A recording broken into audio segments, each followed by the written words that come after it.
जरा सोचिए, क्या होता है जब किसी देश की अर्थव्यवस्था पर एक साथ दो तरफ से हमला हो।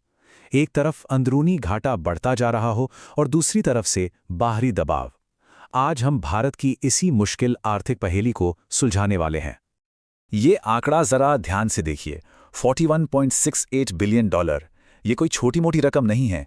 ये भारत का सिर्फ एक महीने अक्टूबर का व्यापार घाटा है और ये अब तक का सबसे बड़ा रिकॉर्ड है।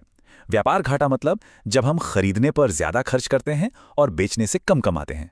पर सवाल यह है कि ये आंकड़ा इतना बड़ा हो कैसे गया। चलिए इसकी तह तक चलते हैं। तो एक बात तो पक्की है कि भारत का व्यापार घाटा सारे रिकॉर्ड तोड़ चुका है। लेकिन ये तो सिर्फ आधी कहानी है। असल में दो बड़ी वजह हैं जो एक साथ काम कर रही हैं और इस संकट को और भी गहरा बना रही हैं।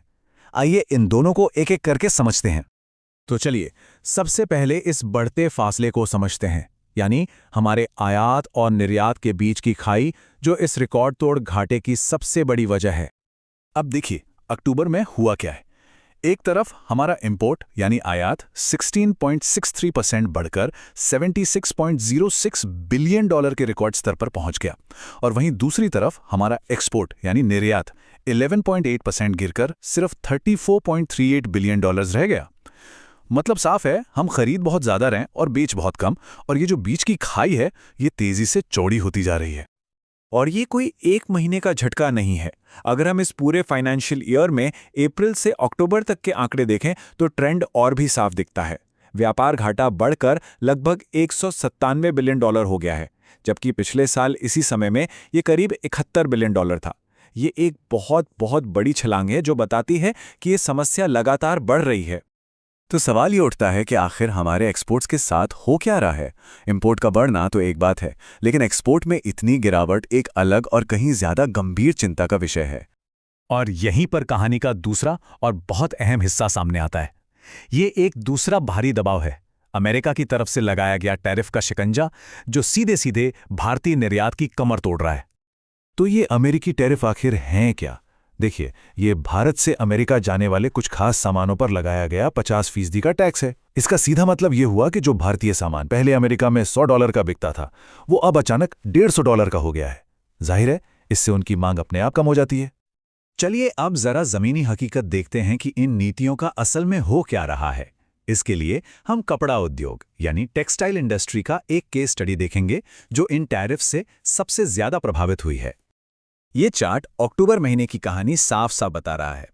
टेक्सटाइल एक्सपोर्ट में पिछले साल के मुकाबले 12.92% की गिरावट आई और रेडीमेड कपड़ों यानी अपैरल के एक्सपोर्ट में 12.88% की गिरावट। ये डबल डिजिट की गिरावट इस सेक्टर के लिए बहुत बड़ा झटका है।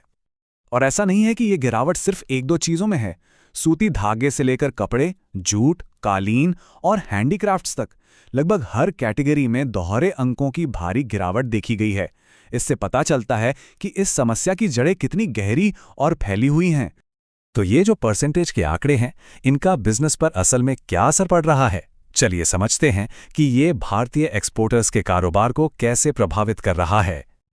देखिए होता क्या है। सबसे पहले अमेरिकी खरीदार कहते हैं कि ये 50% टैरिफ हम नहीं देंगे, इसलिए हमें भारी डिस्काउंट दो। जब यह मुमकिन नहीं हो पाता तो वो अपने ऑर्डर या तो कैंसिल कर देते हैं या फिर अनिश्चित काल के लिए रोक देते हैं, और इसका नतीजा नए ऑर्डरों की संख्या में भारी कमी आ जाती है। ये एक दुष्चक्र की तरह है।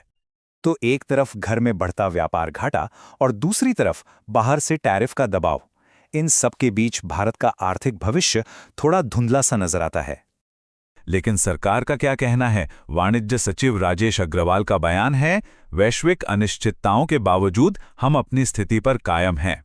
अब ये बयान उन आंकड़ों से बिल्कुल मेल नहीं खाता जो हमने अभी देखे हैं, जिससे ये सवाल जरूर उठता है कि आगे की असली रणनीति क्या है। तो हम वापस वहीं आ जाते हैं। एक तरफ रिकॉर्ड तोड़ घाटा और दूसरी तरफ ये टैरिफ की मार। ऐसे में सवाल वही है कि इस दोहरी चुनौती का सामना करते हुए भारत के व्यापार का भविष्य आखिर क्या होगा। ये एक ऐसा सवाल है जिसका जवाब आने वाला वक्त ही देगा और जिस पर हमारी नजर बनी रहेगी। दोस्तों, उम्मीद है कि आपको ये वीडियो पसंद आया होगा। अगर वीडियो अच्छा लगा हो तो लाइक, शेयर और कमेंट जरूर करें। आपका एक छोटा सा सपोर्ट हमें और बेहतर कंटेंट लाने के लिए प्रेरित करता है। हमारे चैनल को सब्सक्राइब करना ना भूलें। RBL academy. हमारे व्हाट्सएप चैनल से भी जुड़ें, एग्जामपीडिया। और इंस्टाग्राम पर फॉलो करें @ranvi199।